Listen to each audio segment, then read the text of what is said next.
One often comes across articles or videos where various economic populists and pseudo-experts write or talk about the fact that in our country the real import substitution has allegedly started only about to start in 2022.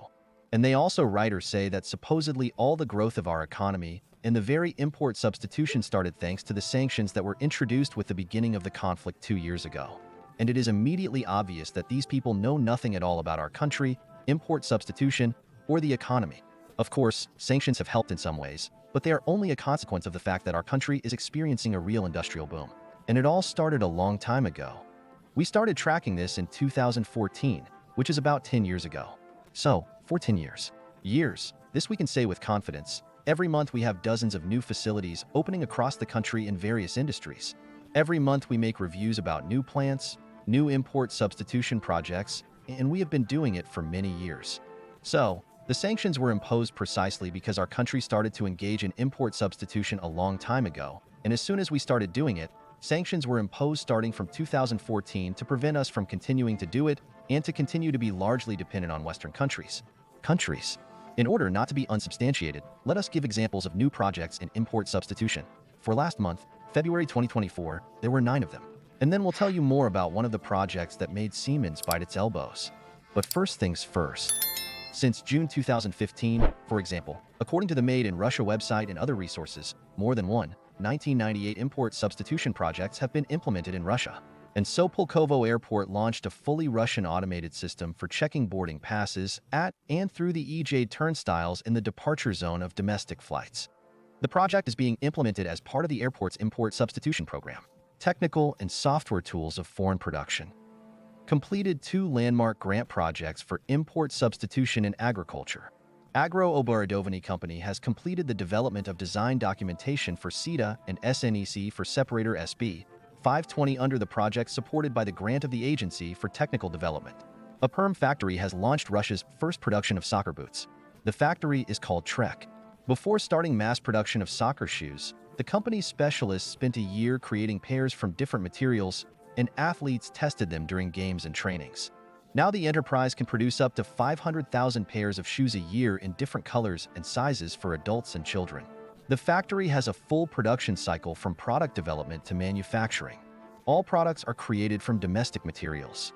In addition to boots, the factory produces ski boots, skates, hiking, and sports shoes. In 2022, the facility also launched production of sports equipment.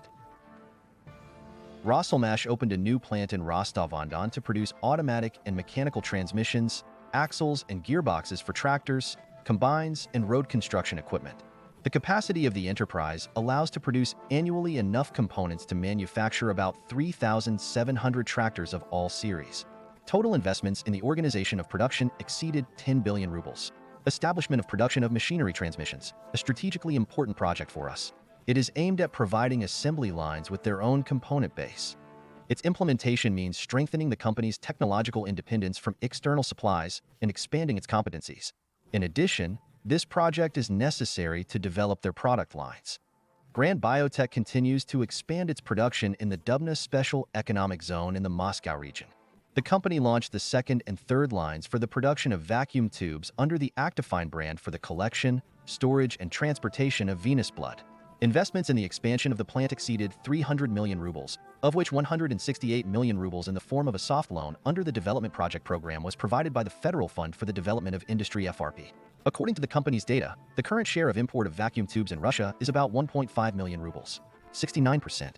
With the launch of the new lines, Grant Biotech plans to increase its market share from the current 14% to 20%, thereby displacing imports. The order of Rosenergodom for 2 and 9 billion rubles for work to ensure the reliability of backup power supply to Russian NPPs was fulfilled by the military-industrial holding company Kingisepp Machine Building Plant KMZ. Previously, components for backup power supply to Russian NPPs were supplied by the Kharkov Malachite plant, which specializes in the production of medium-revving engines and armored vehicles. The concern of radioelectronic technology CRED of Rostec State Corporation has developed and is mastering the production of advanced electric motors for unmanned aerial vehicles. The first prototype batch is already undergoing factory tests. The products are manufactured entirely from domestic components. CRED electric motors, unlike their foreign counterparts, are lighter in weight with higher efficiency, which makes it possible to install more additional attachments on the drone.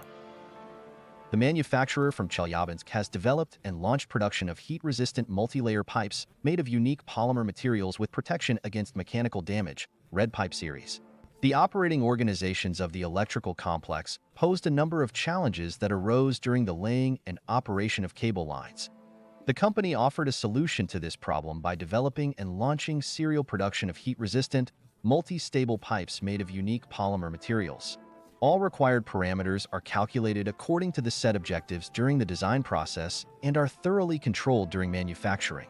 But also Obninsk scientific and production enterprise, Romashin Technology, has mastered the production of domestic components made of technical ceramics for equipment used in additive manufacturing. The capacity of the enterprise will make it possible to cover the deficit caused by the sanctions. The plan is to manufacture up to 5,000 products per year. The production of components for equipment producing metal powders, the raw material for 3D printers, will ensure the demand of domestic enterprises for these products. Designed for high-temperature ceramic powder installations, nozzles, gas atomization, metal melts, sleeves, and crucible sets are not inferior to foreign analogs. A total of 9 import substitution projects were implemented in February 2004. Well, now let's move on to the fact that Russia has presented a flagship locomotive with a new asynchronous motor of exceptional parameters. And Siemens is biting its elbows. In general, one of the most advanced enterprises of transportation engineering surprised the whole world. The Ural Locomotives plant handed over to Russian railroads the first mainline electric freight locomotive with a domestic asynchronous traction drive, 2S8 and 3S8 Malachite. I guess this is the end, Siemens must have thought, looking at the closing door of the Russian market. The Russian railroad industry has come a long way since the 2000s, when specialists had to learn anew how to create trains. In 2001, Russia launched a reform of railroad transportation. As part of it, the Ministry of Railways was liquidated and its functions were transferred to Russian Railways, RZD. At the top of this industry stood American and European concerns. In particular, one of the leaders in the railroad industry was the German manufacturer Siemens. And so, in March 2011, the Ural Locomotive Siemens AG, as well as Sinera and Aero Express groups create a joint venture for the production of trains, Siemens Dizero Rus. The trains are manufactured at Ural Locomotives in the Sverdlovsk region. But due to the fact that our country is huge, a land power and the railroad market is colossal, and we are always striving for independence, this industry has started to get out of the control of Western giants. And the beginning of everything was the creation in 2006, together with Siemens, of the electric locomotive 2S6A Sinera, which used the asynchronous drive of the German manufacturer. Having gained good experience, the developers of the Ural locomotives came up with the idea of creating their own engine. In 2010, the Ural plant, still jointly with Siemens, introduced a new type of freight electric locomotive 2C10 and 3C10 granite with a domestic asynchronous motor. But it was not only the creation of a new engine that made the Urals famous. There was another development. The year 22 came. There was a screeching sound of the closing door, which seemed to make the functionaries of the German giant's heart stop, and the passage to the Russian market closed with a rumble. And after several waves of sanctions, contrary to expectations, European producers began to lose to Russian producers even in foreign markets. Most foreign companies have ceased their operations in Russia. Siemens was no exception. However, this did not prevent the Ural concern from continuing its work. As early as March 22, the plant presented a brand new fee. 2S8 and 3S8 Malachite electric freight locomotives equipped with a Russian asynchronous motor with the ability to regulate the traction force. This is the first DC electric locomotive in Russia. The locomotive carries trains weighing 7.1 thousand tons in mountainous terrain and difficult climate conditions. The 3S8's load capacity is 42% higher than the previous generation of locomotives. The final length of the train can exceed 1 kilometer. Malachite is the flagship among the new generation of freight locomotives. Heavy-duty, reliable, and economical. It incorporates state-of-the-art technical solutions. The 3S8 electric locomotive is equipped with a Russian asynchronous traction drive, which by its main characteristics is not only equal to the world's best models, but also exceeds them in some parameters. The new electric locomotive has everything for the comfort of drivers. Convenient control panel, microwave, and even a refrigerator. That's just a giant leap, considering we're only talking about a difference of 1 generation. The main thing that the new electric locomotive received, a 3-phase asynchronous electric motor with a capacity of 1,000 kilowatts. The 3S8 sections contain 12 of these engines, with a combined output of 12 megawatts or 16,315 horsepower. The electric locomotive is capable of reaching speeds of up to 120 kilometers per hour.